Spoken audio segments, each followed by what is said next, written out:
The sound of a gun cocking has become commonplace at Borana, a privately owned ranch stretching for 32,000 acres across the green hills of Kenya's famed Laikipia district. Home to the Big Five, the old hunters' nickname for their favoured targets of lion, leopard, elephant, buffalo and rhino, these days they come heavily protected by the barrel of a gun against poachers. This year, the East African safari destination suffered its worst raid on black rhino in its history, when 4 were killed in a single night.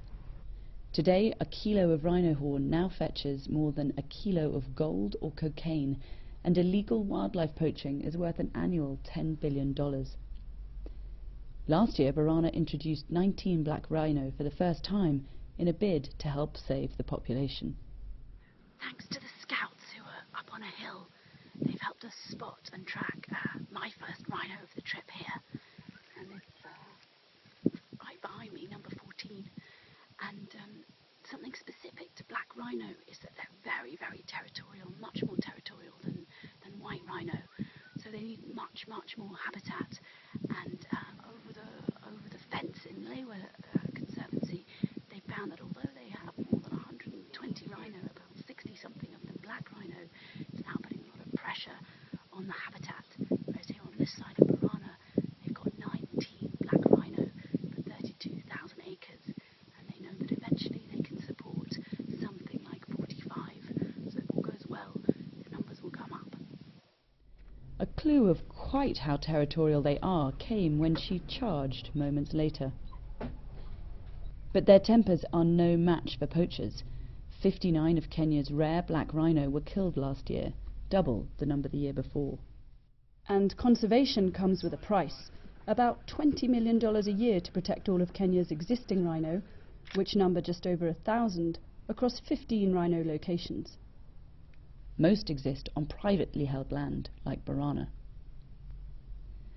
The Conservancy runs its protection like a small army.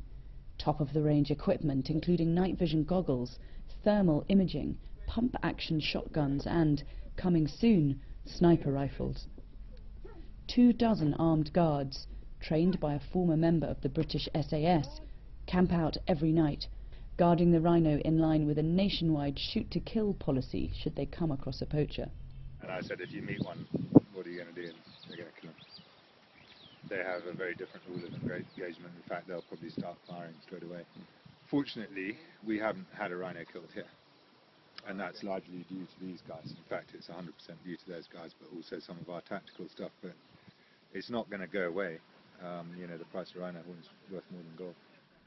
The latest conservation effort is to join together Borana with the neighbouring bigger reserve Lewa, where 16 rhinos have been killed by poachers since 2008.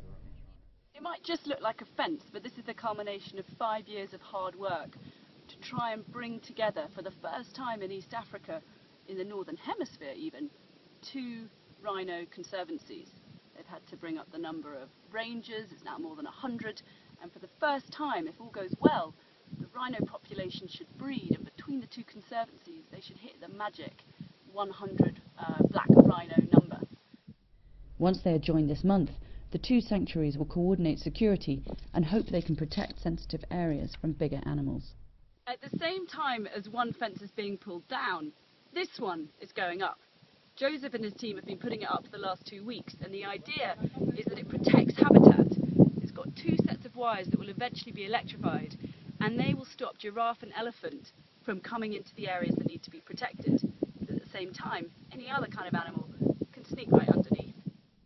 But it all costs money. Borana funds most of its conservation work through tourism and cattle ranching. But terror attacks are keeping visitors away, and income from the exclusive lodge is 79% behind budget so far this year. The future of Kenya's rhino is far from certain. For the Financial Times, this is Katrina Manson in Borana in Kenya.